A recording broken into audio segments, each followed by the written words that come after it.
সেই সুমনের বয়স 29। এই বয়সে মানুষের অনেক কিছু হওয়ার কথা। কেউ চাকরিতে ঢুকে যায়, কেউ প্রেম করে বিয়ে করে ফেলে, কেউ আবার বিদেশে চলে যায়। সুমনের কিছুই হয়নি।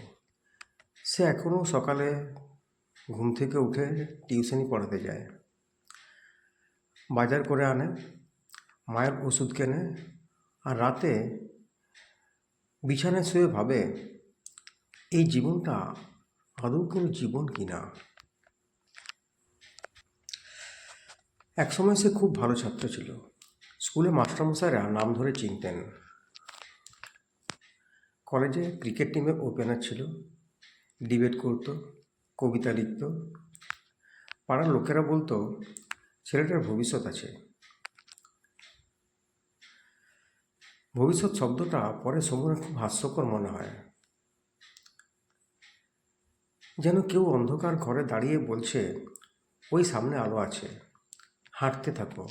অথচ আলোটা আর আসে না। বাবা মারা যাওয়ার পর সব কিছু আরও দ্রুত বদলে গেল। সংসার নামক জিনিসটা আসলে একটা বড় পাথর। সেটা সে তখন বুঝল। ছোট ভাইয়ের পড়া, বোনের স্কুল, বড় দিদির বিয়ে, সংসারের বাজার, সব মিলিয়ে সে যেন প্রতিদিন একটু একটু করে ডুবে যাচ্ছিল।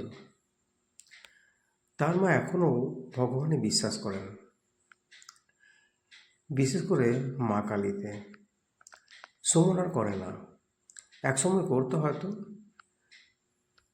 ছোটবেলায় কালী পুজোর রাতে সে নিজেই প্রদীপ ধরাতো। এখন আর মন্দিরের দিকেও তাকায় না। তাদের বাড়ির পুরানো তাদের বাড়ির পুরানো কালী মন্দিরটা এখন তার কাছে একটা বাড়তি বোঝা। পুজো চালাতে টাকা লাগে, লোকের কাছে হাত পাততে হয়। সে অপমান সুমনের সহ্য হয় না। যেদিন শিলিগুড়ি যাওয়ার কথা, সেদিন সকালে তার মা একটা ফুল এনে বলেছিলেন পকেটে রাখ। মায়ের পায়ের ফুল। সুমন বিরক্ত হয়েছিল, বলেছিল এসব দিয়ে কিছু হয় না। ফুলটা উঠোনে পড়ে গিয়েছিল। মা কিছু বলেননি, শুধু কুড়িয়ে নিয়ে ঠাকুরের সামনে রেখে দিয়েছিলেন। শিলিগুড়ির ইন্টারভিউটা নিয়েও সুমনের বিশেষ আশা ছিল না। আবেদনপত্রটা সে প্রায় ভুলেই গিয়েছিল। যাওয়ার ইচ্ছেও ছিল না। ট্রেন ভাড়াটা বাঁচালে অন্তত এক সপ্তাহের বাজার হয়। কিন্তু মা এমনভাবে বললেন, শেষবার যা বাবা, যে না করতে পারল না। রাতে ট্রেনে উঠে জানলার পাশে বসেছিল সুমন। বাইরে অন্ধকার ছুটছিল, মাঝে মাঝে দূরের গ্রাম, এক আধটা আলো, তারপর আবার অন্ধকার। মালদার পরে মেয়েটা উঠল। শ্যামলা রং, লাল শাড়ি, মুখখানা খুব সুন্দর নয়, অথচ চোখ সরানো যায় না। এসে সুমনের সামনেই বসলো। সুমনের মনে হলো মেয়েটাকে সে যেন কোথাও দেখেছে, কিন্তু কোথায়? মেয়েটা নিজেই কথা বলতে শুরু করলো। কলকাতা থেকে? হুম, সুমন উত্তর দিল। শিলিগুড়ি যাচ্ছেন? হ্যাঁ। ইন্টারভিউ আছে? মেয়েটা হাসলো, অদ্ভুত শান্ত একটা হাসি। চাকরিটা হয়ে যাবে। সুমনের হঠাৎ বিরক্ত লাগলো। এত সহজে কেউ কি করে বলে দিতে পারে? কিন্তু সে কিছু বলল না। মেয়েটার নাম শ্যামা। নামটা শুনে কেন জানি না সুমনের বুকের ভিতর কেমন যেন হলো। রাত অনেকটা গড়ানোর পর ট্রেন হঠাৎ একটা ছোট স্টেশনের আগে দাঁড়িয়ে পড়ল। জানলার বাইরে দূরে একটা মন্দিরের ঘণ্টার শব্দ ভেসে আসছিল। শ্যামা বলল, নামবেন? কাছে একটা কালী মন্দির আছে, খুব জাগ্রত। সুমন প্রথমে রাজি হয়নি, কিন্তু পরে কি মনে করে নেমে পড়ল। মন্দিরটা ছোট, খুব সাধারণ, কিন্তু ভেতরে ঢুকতেই সুমনের কেমন যেন লাগলো। ধূপের গন্ধ, প্রদীপের আলো, আর এক অদ্ভুত নিস্তব্ধতা। শ্যামা হেসে বলল, সব বিশ্বাস হারিয়ে ফেলেছেন? সুমন চমকে উঠল। সে তো এ কথা কাউকে বলেনি। শ্যামা একটা ফুল তুলে তার মাথায় ঠেকিয়ে দিল। তারপর প্রসাদের সন্দেশ হাতে ধরিয়ে বলল, সবসময় মানুষ নিজের নিজের চোখে সব দেখতে পায় না।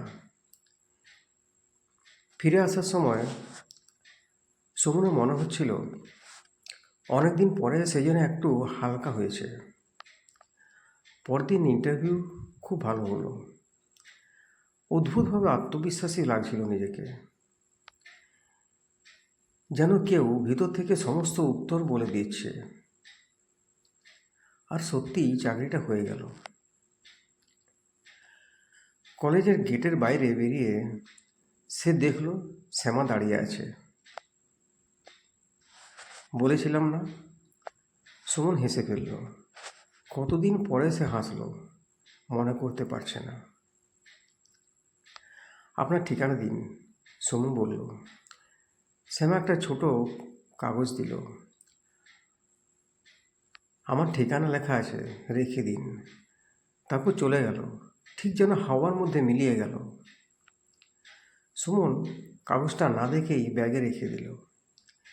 ফেরার পথে সুমন আবার সেই মন্দিরে যেতে চাইল, কিন্তু জায়গাটা খুঁজে পেল না। আশেপাশের লোকেরা বলল, এদিকে কোনো মন্দির নেই বাবু। সুমনের শরীর ঠান্ডা হয়ে গেল।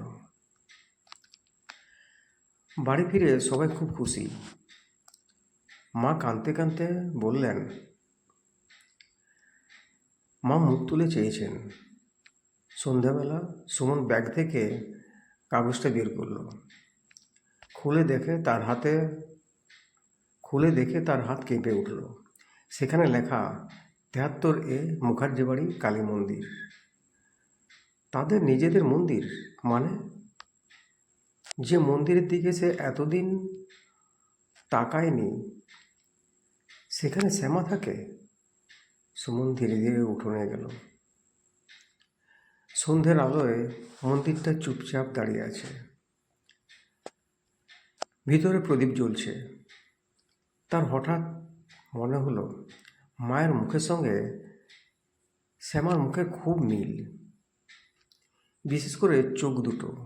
সেই রাতে বহুদিন পরে সুমন নিজে হাতে মন্দিরের প্রদীপে তেল ঢেলেছিল।